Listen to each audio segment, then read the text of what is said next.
This is Algebra 1, Lesson 9.1, solving quadratic equations by finding square roots. That's what we're doing. We're evaluating and approximating them, and then we're solving them using square roots beginning on page 503. Got a bunch of definitions to start out this lesson. First one is, what is a positive square root? A positive square root, or it's also known as a principal square root, is one of two square roots of a positive real number. So if we have this symbol right here, the square root of 25. Its positive square root would be the number 5, because 5 times itself is 25. That's all that symbol means right there. What number times itself is 25? And you get the number 5. You don't get the square root of 5, you get 5. That's the principal or positive square root. So the negative square root is exactly what you think it is. If we do that same example, the square root of 25, what number times itself is 25? 5 is its principal number, but also if you multiply the number negative 5 times negative 5, you get 25. Again, that symbol means what number times itself. So multiplying the number negative 5 and negative 5 also gives you 25. Therefore, that's what a negative square root is. A radicand is whatever is under the symbol. Whatever is under, and we're going to focus specifically on square roots. But as you get into higher math classes, you use a different index besides 2, and you'll deal with cube roots and stuff like that.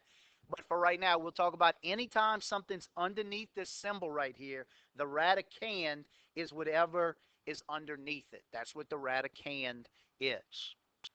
Perfect squares are integer numbers that when you multiply them by themselves, give you a value. So like I showed you before we started work on this, 1 times 1, 2 times 2, 3 times 3, 4 times 4, 5 times 5. Those numbers continue on and on and on. Those numbers are not perfect squares. The numbers that when you multiply them by themselves are the perfect squares. So in this case, 1 times 1 happens to be the same number. That's a perfect square. 2 times 2 when you multiply it by itself is 4. That's a perfect square. 3 times 3 when you multiply it by itself, that's a perfect square. And that can happen infinitely. Get familiar with perfect squares up to at least 12 times 12. Probably up to 10 times 10 is easy for you. Also know that 11 times 11 is 121 and 12 times 12 is 144. And again, you'll get to know the rest of them too, just from using them, especially on the next lesson when we reduce these radicals, which is an easy concept as well. An irrational number, the easiest way to determine what is an irrational number versus a rational number is it never stops. If it says 2.1365 and it continues on and on, if it doesn't stop, it is an irrational number. Something, just for example, if you use a calculator, if you punch it in the square root of 2 and you hit enter, it's going to fill your whole calculator up. The most common irrational number that students use is the number pi. When you were younger, you were taught that pi was equivalent to 3.14 or 22 over 7. But neither of those things is actually true. That's an estimate of the number pi because it's irrational. It never, ever stops. It continues forever. Not 0. Never stops. A radical expression. This is easy. You know what a variable expression is? A variable expression is more than one term that has a variable in it. A radical expression is the same thing. It just has a radical in it. So a radical expression involves square roots. Again, that's what we're going to focus on in this class, square roots. But anything that has this in it is a radical expression. Quadratic equations in standard form. We already talked about this since we went a little further ahead, and we're going back to this lesson. If it's in standard form, it's ax squared plus bx plus c. The way you can always tell if something's in standard form is make sure you count down with the exponents. Put the largest exponent first, then the next largest, then the next largest. So for quadratics, the largest exponent is going to be x squared. So it'll say x squared first, then x to the first power. Remember, this says to the first power, and then it'll be the constant term that doesn't have an exponent or a variable. The leading coefficient, again, that's another definition that we've already talked about. If it's written in standard form, whatever the coefficient is. So whatever, if it's a quadratic, x squared plus 3x plus 2, for example, the leading coefficient would be this number right here. It's not shown, so you know that its coefficient in that case would be 1. Had it been a number there, you would call that the leading coefficient. Example number 1 is finding square roots of numbers. This says negative, and then it says what number times itself. That's what this whole symbol means. What number times itself is 49. We know what number times itself is 49. We know it's 7. 7 times 7 is 49. And then the negative comes down in front of it. So when you have it in this form right here, it's going to be negative. Now we know, based on our definitions of principal and negative square roots, that both 7 and negative 7 would multiply times itself to give you the number 49. But since this one's in the form that has a negative up front outside of the radical, we'll call this a negative square root, negative 49. The reverse of that is true about just the square root of 49. It's going to be just 7. We'll call that one just 7. Again, we know that there is a negative square root that goes with the principal square root, but just because of the format that it gives us, we won't deal with it like that. Now, the next one says the square root of negative 9. What number, when you multiply it by itself, gives you negative 9? What you should be thinking right now is some version of the number 3, because 3 times itself does give you 3. But what does negative 3 times negative 3 give? Positive 9. There is no real number that when you multiply it by itself, that will give you a negative number. When you get to Algebra 2, you'll be taught something called a complex number or an imaginary number, mathematically, that lets you solve something like this. But there is no real solution for the square root of a negative value. Notice the difference between A and C. That's two very different things.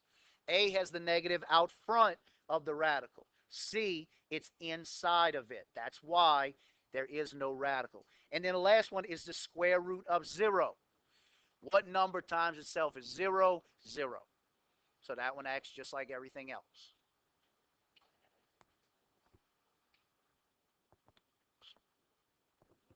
On the side, you could probably fit all of these examples right there in the margin or in between the two things. Evaluate this expression, a negative square root of 36. Take 20 seconds. We're going to do this quick.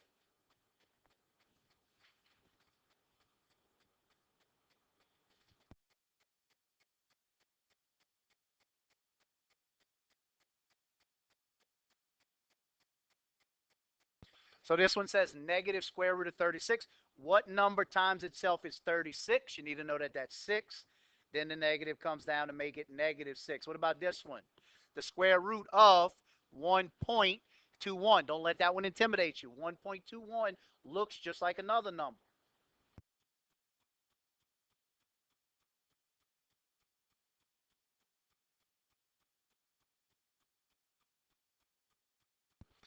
That number that 1.21 looks like is 121.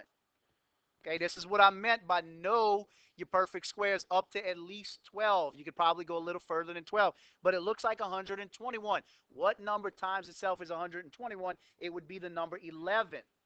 But it's not 11 because it's not 121. It's 1.21. So you got to move that decimal one spot, because when you multiply it by itself, it'll wind up moving it 2 spots. So it's 1.1.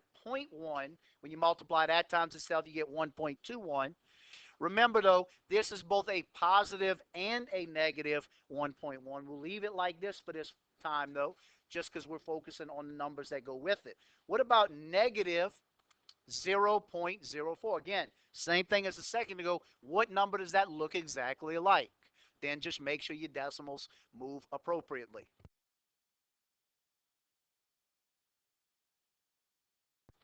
Again, that number looks like the number 4.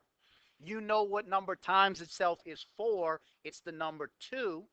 But again, that's not the number 4. That is the number 0.04. So in that case, that decimal moves once twice. So when you multiply a number times itself, you need to move the decimal once because when you multiply it times itself, it'll move a second time for that. So that'll be 0.2, not 2. And then that negative right there comes down to make it negative 0.2. What about this last one? The square root of 8.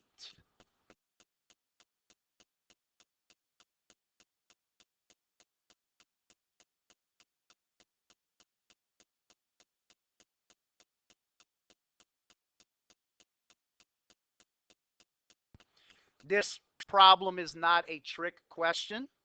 It's just to show you the difference between the first three and this last one. This last one, unlike those first three, is not a perfect square. 8 is not, there is no number that when you multiply it by itself gives you 8. Well, let me take that back. There's no rational number. This would be one of those numbers that'll fill your whole calculator up. It'll be a whole bunch of stuff. What we do know about this, though, is that the square root of 8 is between the square root of 4 and the square root of 9. Those are two perfect squares, the square root of 4 and the square root of 9. What's the square root of 4? It's just 2, not 4 squared, the square root of 4. That's a real common thing that people do. They want to think of squaring 4. It's not 16.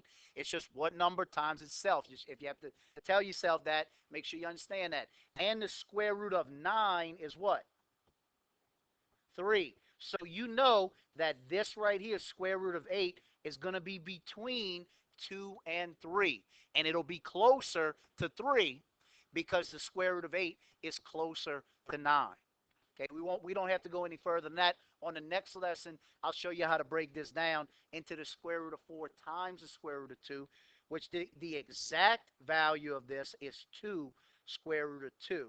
If you understand that already, you'll be ahead for the next lesson. Otherwise, I'll show you for the next one. Okay, what this is right here, for example, number 2, is this is the discriminant, or this is the radical of the discriminant. We talked about the discriminant already, b squared minus 4ac, in the last lesson we did. What this told us is if something could be factored or not. Remember, we did factors of trinomials. So it says take the square root of b squared minus 4 times a times c, and then we just have three values that we got to plug in. We have negative 7 for A, 8 for B, and negative 1 for C. So the first thing you do is in place of B, A, and C, you plug in those values or sub them in. So instead of B squared, it's 8 squared. Instead of negative 4 times A, it's negative 4 times negative 7. And instead of times C, it's negative 1. So again, mode of operation says do what's under the radical first, and then do exponents first, then multiplication, then addition and subtraction. So 8 squared is going to be 64, and negative 4 times negative 7 is positive 28, and positive 28 times negative 1 is negative 28. So you have the square root, don't forget there's still a radical there, the square root of 64 minus 28. And when you subtract the square root of 64 minus 28, you get the square root of 36. Now it's simply asking you what number times itself is 36. And we know that number is going to be 6. Now it's both positive and negative 6. So this one would actually have two answers, 6 and negative 6. And again, when we get to those types of problems, I'll explain both plus and minus or positive and negative. Focus on the fact that what number times itself is 36 is 6. On the side, one more time, b squared minus 4ac. When a is 7, b is 8, and c is 1. Take about 40 seconds to simplify that one.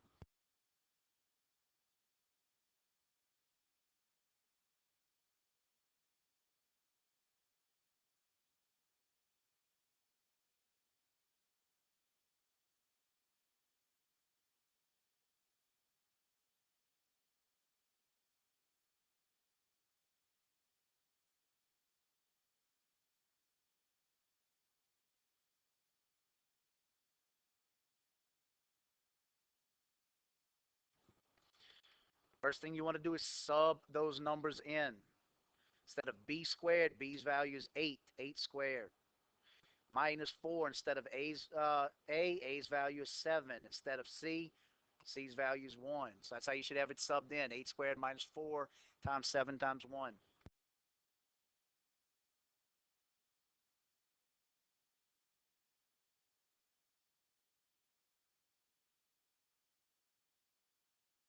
Order of operations says you need to do underneath that radical 8 squared.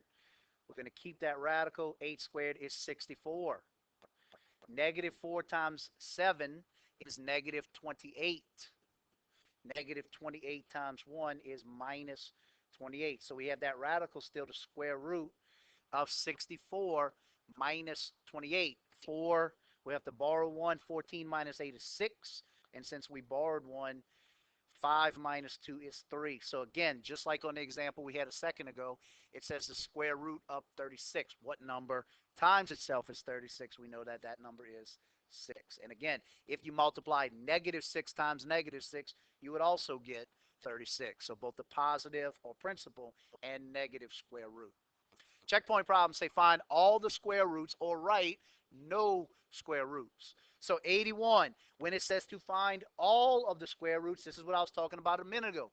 Not only is 81 the number 9, it's also what other number? Negative 9. So both of these numbers, positive 9 and negative 9. When you have the square root of negative 64. So if you did this, the square root of negative 64, the way I have it written right there, what number would that be? What number times itself is negative anything? There is no number. If you multiply, well, if you multiply, a lot of people do that. 8 and 8, you're going to get 64. If you multiply negative 8 and negative 8, you're going to get 64. Well, then students say, well, coach, what about negative 8 times 8? Yeah, that gives you negative 64, but that is not the same number times itself. That's why you can't do that. So there is no solution for this. This is undefined.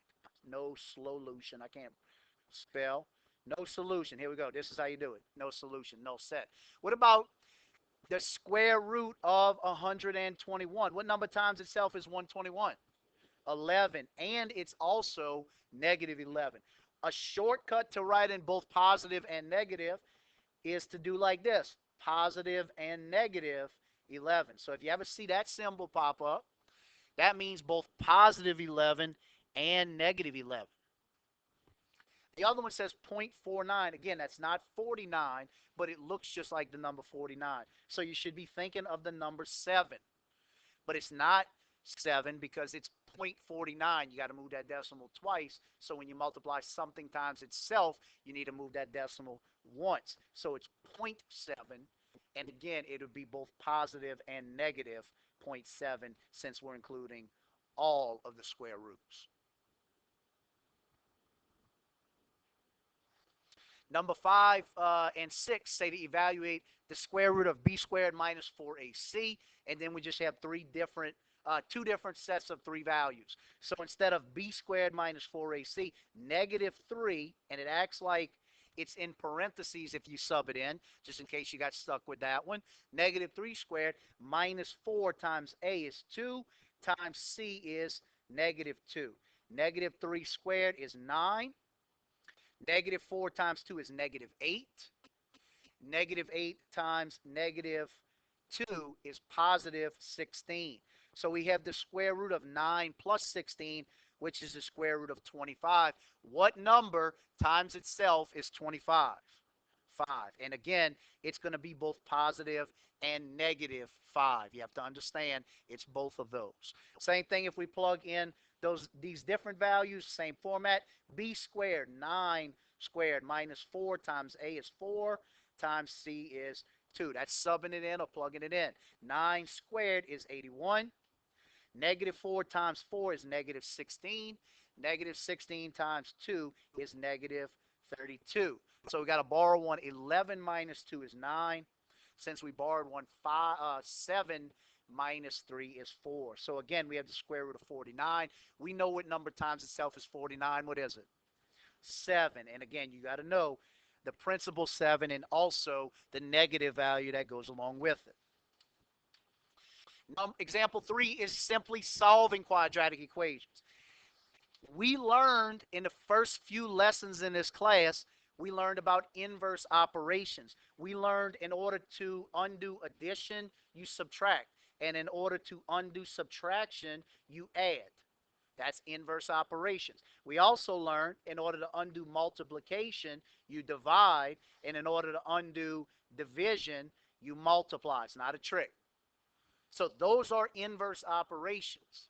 Squaring something and taking a square root are also inverse operations. So in order to cancel out square root, you square something. And in order to cancel out squaring something, you take the square root. So that's all you do for this. It's inverse operations, just like addition and subtraction and multiplication and division. So the first one says x squared is equal to 6. In order to get x squared by itself, you take the square root of it. If you do it to that side, you do it to the other side. This side cancels out, and it leaves you with the square root of 6, which is both positive square root of 6 and negative square root of 6, which is what I told you a little while ago about principal and negative square roots, positive and negative. The next one says x squared is equal to 144. Again, in order to get rid of x squared, you take the square root of it. When you do it to that side, you do it to this side. Square root of 144 we know is 12. It's both positive 12 and negative 12. Why is the answer for A the square root of 6 and the negative square root of 6, and B is only 12? Why is there no radical for B's answer? Because 144 is a perfect square and 6 is not. That is the reason. The next one says x squared is equal to negative 7. In order to get x by itself, you take the square root. When you do the same on this side, the square root of negative 7, what number times itself is negative 7? There is no solution for that. So again, one more time, let's do this one. X squared is equal to 16. What number, or how do we get x's value by itself?